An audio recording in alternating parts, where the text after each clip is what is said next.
لكل اللي انا قلته ده، ان انا شفت في الفنان الكبير وليد توفيق كل اللي انا بقوله، الفن الكويس جيد، الحلو الجميل المبهج، في الحزن جميل، في الفرح جميل، لغايه مهرجان القلعه من يومين ثلاثه وانا شايف وليد توفيق هو وليد توفيق بقيمته وجماله وشياكته ورقيه والضحكه الحلوه. نهزر اهو يا جماعه، ما هو وليد توفيق اللي علمنا الرقص والبهجه والضحكه. فتيجي نقسم الرقص في مكانه، تيجي نقسم نصي وانتي نص، تيجي نقسم على الشجر حرفين اسامينا وبس. الفنان وليد توفيق مش هو ده اللي كنا مش هو ده اللي كنا بنرقص عليه وبنفرح عليه والناس اتجوزت عليه ولغايه النهارده العرايس بترقص عليه والعرسان، ده حقيقي بس برقيه استاذ وليد. بس اهم حاجه بعد الفيلم بتاعك اللي هو كان فيه اغنيه اللي هي عيد الميلاد من يطفئ النار، ليه يعني كان لازم يبقى ليك مسيره فنيه قويه جدا. انت الفيلم عملنا بعديها 6 أفلام. بس لا الفيلم بس ده هو اللي ضرب جامد. شوف اي حاجه بتتكلم عن الوطن مفيش اغلى من الوطن.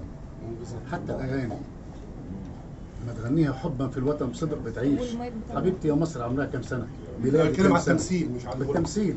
انا مش ممثل، انا بغني وبلحن. لما عملنا سينما عملنا سينما عشان نبقى متواجدين في الوطن العربي، وكانت مين؟ كانت مصر وما زالت مصر.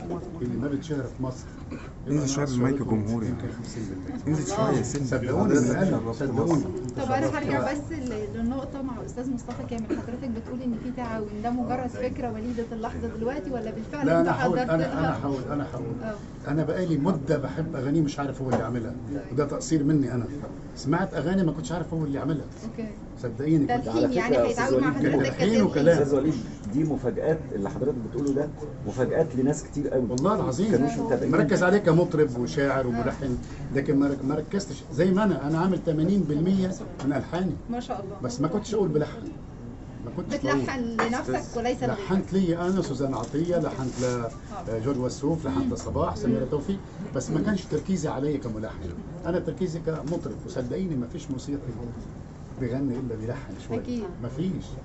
التعاون بقى هيبقى كتلحين ولا هيبقى كدويتو اغنيه وممكن دويتو وممكن اي حاجه. انا يشرفني اي حاجه، بس الحب ده لازم يترجم باذن الله بعمل امر الله قريب جدا ان شاء الله. استاذ وليد بس كده سؤال، اخر اغنيه طبعا اصحاب السعاده، طبعا يعني ده امتداد لمسيره البهجه والسعاده في اغانيك، فانا عايز اعرف اولا سر السعاده واكتر موقف فرحك ايه؟ انا سر سعادتي اهم حاجه ان اولادي بخير. اكون صريح معاك، اولادي وعيلتي بخير الحمد لله. وسعادتي دي ان دايما انا لما باجي مصر هنا سبحان الله بحس بسعاده غريبه. حتى مره عرضوا عليا اني اغير كلمات انزل يا جميل على الساحه تتعامل مع ممثل كوميدي، اول مره هقولها سكوب ده، وندفع ملايين، بس كانوا هيغيروا الكلام بكلام هزار وكلام شمر يا جميل مش عارف. لا الاغنيه دي بالذات ليها وجدان ومكانه خاصه عند المصريين بصراحه، غير العرب كلهم مع احترامي لكل العرب، بس ليها مكانه هنا في البلد سبحان الله غريبه. فرفضت. العرض ده كان من مصري ولا من حد عربي؟ انا هقول له مفاجاه بقى. مره عايزه في البوم ليا، عايز اضرب انزل يا جميل في الساحه، ما فيش حد عمل غنوه ولا عيد الميلاد خالص، فعملت غنوه انتوا حبيتوها اللي هي ابوسك حبيبي منين ولا فين. بس لو اديتهاني كنت عليها. ورحت عامل كل سنه وانت طيب حبيبي وانت دايما معايا وانت دايما ناصر. الغنوه نجحت، وبرضه في عيد ميلادي لقيت مراتي مشغله لي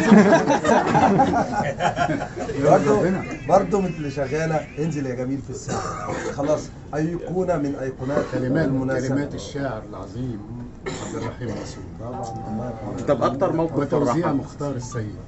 في مشكله عند المطربين وعايز اقولها من خلالكم، دايما تذكروا مين اللي ملحن، تذكروا مين اللي كاتب ووزع. ما دول هم الجنود اللي هم ورا الستار يا عيني، ما بيذكروش اسامي الملحنين.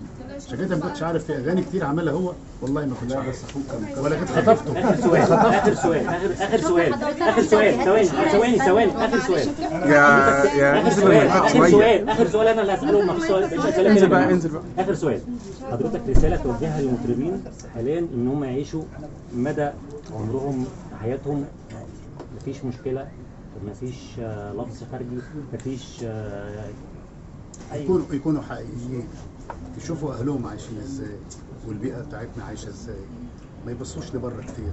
ممكن نبص الثقافه نوافذ، ممكن ناخد جمل، ناخد توزيع فكره، انما نفضل نبص لاهلنا.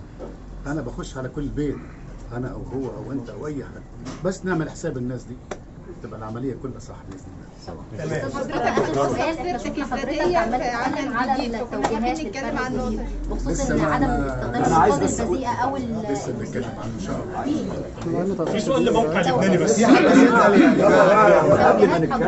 قبل ما نتكلم قلنا الموضوع لازم يبقى مقتضب عشان في ناس الاستاذ جاي في ناس يلا بقى يا جماعه، شكرا.